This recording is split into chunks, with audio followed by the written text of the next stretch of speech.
Hello everyone and welcome to Total War Through the Ages. In this episode, we're going to be advancing up with our army to relieve Antioch, and that's pretty much the first major event of this episode. Well, I suppose it's the major event, I should say. End of turn report right there. Our economy has started to stabilize a little bit. We're still not making a ton of money, but we're not in any danger of going into the hole. We're not going to be going into debt. We're not losing money. So like I said, our economy has stabilized at this point. Now, again, we need to continue to grow it, but it at least is to a stable point for the next several turns. We're going to be able to do quite a bit of spending without having to worry too much about it. Next up, as you saw there, we also moved the army up into position, and we're going to just continue expanding our forces. We moved some of our heavy infantry. So an interesting thing is the heavy infantry, they have maces and shields, and they're fairly effective against other heavy infantry, but we can only build them in our capital. And I don't know if it's because I don't have the right combination of buildings in any of my other settlements, or if it's something where it's a unit that can only be specifically recruited in that province, or if it's perhaps like maybe because it's my capital. I don't know why. However, I can only recruit those units there. So I recruit several of them, but for the most part, I don't use them that much throughout the campaign just because it's such a pain to have to recruit them all the way back at my capital and move them up. And as our empire grows, it just takes that much longer to move the units. So I'd rather just recruit units that I focus on recruiting units on the front lines, because that way I'm not having to pay the upkeep cost for units that aren't doing anything for, 5+ turns as they're moving up. As you saw there, we're just continuing building some upgrades. We're again primarily focusing on our economy. I never really. It's interesting in Barbarian Invasion. In this campaign at least, I never stopped expanding my economy. And I think that's actually because the campaign is shorter. It's a shorter length campaign, so I ended up completing it before I ever got to that point of where it's like, okay, our economy is basically so big that, we don't really have to worry about it. But for the most part, I basically just always kept investing more in my economy to keep it growing. As you saw there, our diplomat did a bit of scouting. They have several fairly sizable armies near Jerusalem. But that's not really our main concern. Our main concern is attacking the large army that is besieging Antioch, because, like I said in the last episode, we cannot lose Antioch. So right here, I messed around with this. This was one thing where I actually stopped the game, and I actually saved the game, quit out, and actually researched it, because I do remember that I had issues in Rome Total War with being able to control reinforcing armies. So I read up online how you make sure you do it. So first of all, you want to make sure it's checked properly, which I did have it checked properly. And in addition, the other issue is that it's recommended to restart the game, because by restarting the game, you basically, I don't know, there's a weird bug that can happen where you don't do it. And that happened to me in Rome Total War. And so I wanted to avoid it here, because this was going to be a close battle and I needed to command all my units. So as you saw there, I didn't really deploy my main army properly, and that was mostly just due to the fact that I have reinforcements coming in. I can just redeploy on the fly right here, and I didn't remember what all I had in my reinforcing army either. So we get our guys kind of basically set up, our primarily infantry, and then we're going to have all our horse archers here, operating in one main group, except for the horse archer. That's the general of the other army. That's the main one that started on the field. It's also worth noting that this is the first battle where I really start to utilize horse archers to not even their full potential, but I start to utilize horse archers more effectively. And you'll see what I mean. So the main thing is, I guess in this battle isn't the one, but the main thing is that I still don't have them on skirmisher mode, where they just retreat when the enemies get near them. And so basically what this means is that it forces me to micromanage them a lot more, which I was basically okay with. Now as you see there, I do have it turned on to this unit of horse archers, but I'm pretty sure I disabled it on the others. And that is mainly just due to the fact that I don't remember why I did it. I think it was just because, in most Total War games, I don't like my units doing that, because I prefer to just micromanage them. But in the case of horse archers, I definitely find that it's more useful to have them on. Okay, so it does look like I did leave it on, so maybe this was the first battle. Either way, a horse archer is going to ride up. I don't have to worry about them, because, like I said, they're on skirmish mode. They can just retreat when enemies draw close, and we don't have to worry too much about it. We also have our archers in the back here, and we're gonna move them up. As you see, the AI is actually doing a very interesting thing. It's splitting its force in two. This is ideal for me, and of course, this is where the AI is kind of stupid. If the AI were better, it would have basically rushed my army that started on the field, or actually more better, it would have deployed close to the edge of the map where my army would come on and just attack me as I came onto the map. That's actually a really good tactic to do when an enemy army is like the enemy have an army reinforcing and they are behind you. You can just deploy your entire army like right on the edge of the map where they're roughly going to be coming in, and then you can just basically kill them as they're coming on, and that's a really effective way. And I actually do that in some battles in this campaign, and I'll be sure to mention those when we get to them. Either way, for the most part, it's a pretty straightforward battle overall. As you see, the enemy's just advancing up. I skipped forward a bit because it took the enemy to actually quite a while to get up close to us, and once they get close to us, they start splitting up more. Now, I had all my horse sources focused on the enemy cavalry unit, and that's twofold, partly because I want them all attacking that unit to do damage to it, but also so that they will prioritize running away from that unit. Because I have noticed that the AI for the horse archers, when you have them on the skirmish mode where they retreat from enemy units when they get close, they prioritize whatever unit they're attacking. So other enemy units can get close to them and potentially even catch them if you're not careful. So that is something to watch out for. And I don't know how. I'm pretty sure that that mechanic has probably improved in future Total War games, but in this one, that was definitely something I noticed of. You want to prioritize, or that the unit always prioritize running away from the unit it's attacking, and if it's getting attacked by other units, you're going to have to be sure and actually either order them to attack that unit so it runs away from them, or just manually run them away, which, when you have skirmish mode turned on, can be a little bit finicky. So, we have our one unit of spearmen right there getting engaged, and actually, is that our archer? No, that is a unit of spearmen. Yeah, so we get one of our units of spearmen engaged there in the back, and then we charge in with our heavy cavalry, break the enemy unit. Pretty simple, pretty straightforward.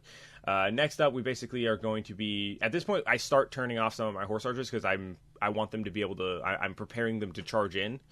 And again, I keep my archers in the back because I don't want to lose my archers because, I don't want to lose any units, but especially not my archer, because my archers are really valuable for defending cities. Archers are really good for that.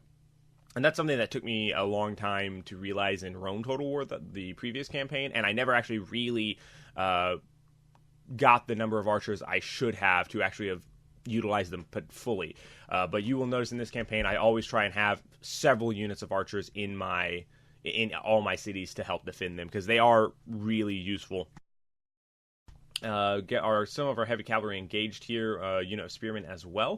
Going to be charging in with our general in the flank, because, we want to rout the units as quickly as possible, because even though our heavy infantry are good, they still will take casualties when they're bogged down in a protracted melee engagement. So, with that, I basically just spearmen immediately start charging the next unit to tie them down so our heavy cavalry can get in. So this is basically, this is the tactic that I basically developed to use as the Sassanids, and this is what I will continue to use throughout the campaign. Utilizing our spearmen to basically catch an enemy infantry unit, tie them down, because again, our spearmen can't win a protracted fight, but if they can just tie them down long enough for our heavy cavalry to charge in, that's what we aim for. And that's what we did there. Now, unfortunately, in that case, our spearmen actually routed, but our general still charged in, was able to deal with that enemy unit, and of course, we have our other heavy cavalry as well. Now, at this point, we have our javelins moving up back here. So basically, our main force, our two armies have basically now are roughly kind of met up at this point, and the enemy now has several units that are actually far back in my deployment from where my army that started on the field, where they were. They're actually back behind my deployment zone at this point, because I think it's some of their units basically chase some of my units off the field from my main army. Because again, at this point, I'm starting to heavily prioritize my cavalry, because my cavalry are better. So my cavalry is what wins me the battles. So while I do try and still, I of course use my infantry, as you can see, several of my units of infantry got chased off the field by the Romans. And I don't really care that much, because so long as my cavalry are alive, I'm confident I can win a battle. Once it's kind of once there's casualties on both sides and things are coming down to the wire, my cavalry should be able to beat their infantry if I if I do a good enough job and if I micromanage properly and don't do anything stupid. So here we have our horse archers acting as bait while the heavy cavalry comes in from behind. And yep, works very well. They charge. I also set my horse archers to close formation because usually I keep them in the spread out formation to basically help protect them from enemy archers. Because the enemy archers are kind of like a really good way of dealing with light cavalry. However, when you have them spaced out, when you have them in the loose formation, they are able to survive quite a bit more. Now, our general dies there. It's not actually our general. It's the general of our army, so it was just a captain, I should say. But that's unfortunate he died, but overall, we're going to be mopping up here without too much problem. Now, again, main thing is we basically just rally our forces, enemy cavalry units right there. It looks like they're going to be going for our horse archers, and that's kind of when I'm like, okay, they're going for our horse archers. We don't want them getting caught out, so we are going to do that. But then I do realize here in a few minutes, I thought, okay, they passed our horse archers. They must be going for our regular archers. But then I realized that they're actually just trying to retreat. They're just trying to get off of the battle map and retreat. So we're not going to allow that to happen. Of course, that does not sound like a good idea to me.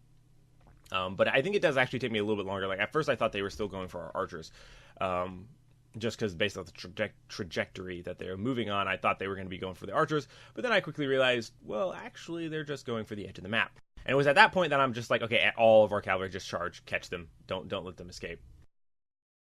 So yeah, as you see, they ride right past our archers, which actually gives our archers a perfect opportunity to attack, except they're turned on skirmish mode, which we just ordered them to attack again, and they don't. So the enemy cavalry, I skipped there. The enemy cavalry did make it off the field, unfortunately.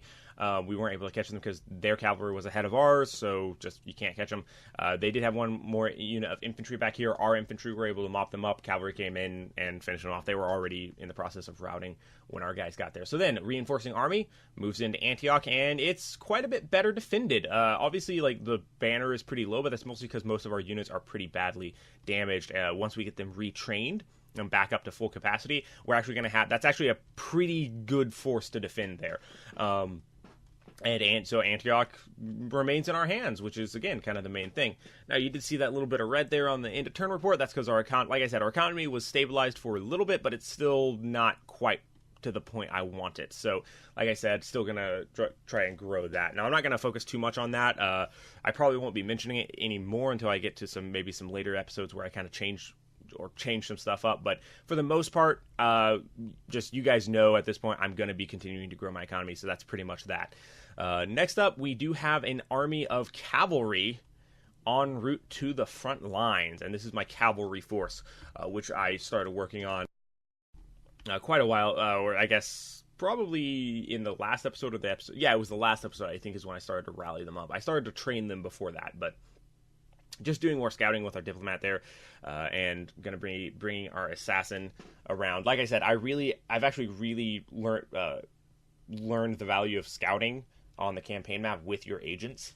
So that's really important, especially when in this situation where we are almost universally going to be outnumbered, and we are facing a faction that utilizes heavy infantry. So as you see, we sally out to beat this one army just because it's.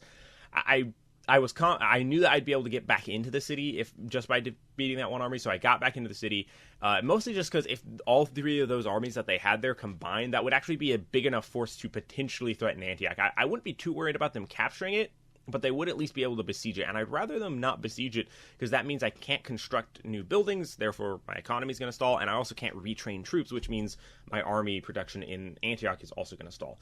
So the main thing is, I just wanted to make sure those armies weren't big enough to threaten Antioch, because the AI rarely uses a small army to attack a city that has a large garrison, because it's basically suicide. So, and like the AI is programmed not to do that. Even though that's something I've done before, but yeah. So now we're going to be trying to assassinate that guy, and unfortunately our assassin fails, and not only does he fail, he dies. So our assassin down, that means one less character we have to scout with, which is a little bit of a bummer, but well, we can always recruit new ones, right? So then we have our unit of cavalry. As you can see, it's entirely horse archers except for one unit of camel riders.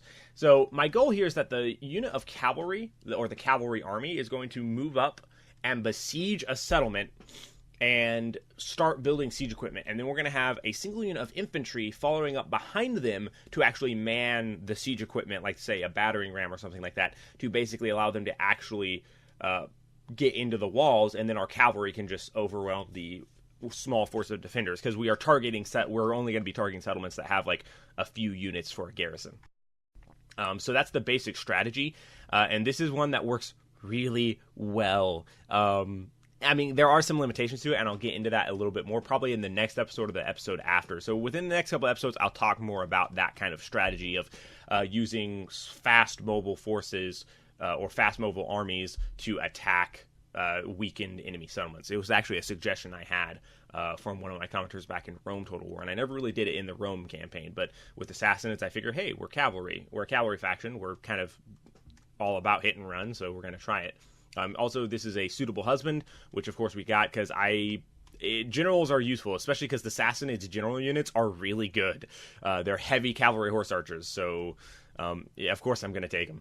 So yeah, we have two very plausible targets. We have Jerusalem towards the left, and I don't remember the name of this settlement. It's something weird, and I'm not going to be able to say it. But we're going to be going for the one that's directly south of our army, but they do have a small army outside of the city, so we're going to attack them and deal with it first. Now, as I said, we have one unit of camel riders, and the rest are all horse archers, and they only have 3 units, I believe, in this army.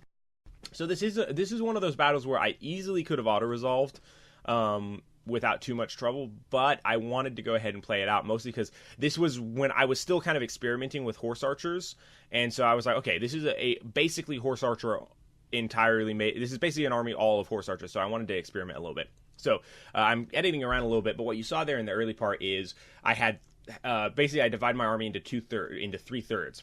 1/3 on the right flank, 1/3 on the left flank, and 1/3 in the middle.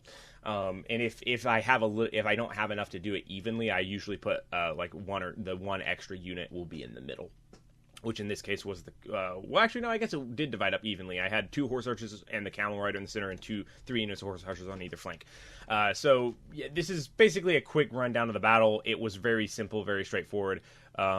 Just harass the enemy units and then charge in. And that was actually one of the biggest things that I wasn't doing. And I forgot to turn off fire at will, so I did a lot of friendly fire right there at the end, as you can tell, as you saw, which was bad. But either way, I'm going to talk more about that strategy later, but it's the end of this episode for right now. But just that battle was the first one where I started to formulate the strategy that I ended up using throughout the entire campaign. As you see there, we're going to start recruiting a couple battering rams. They only have 3 units, 2 heavy infantry, and a general's unit. I'm fairly confident my cavalry force will be able to capture that if we can get inside the walls, which is why we have a unit of spearmen following up behind that army.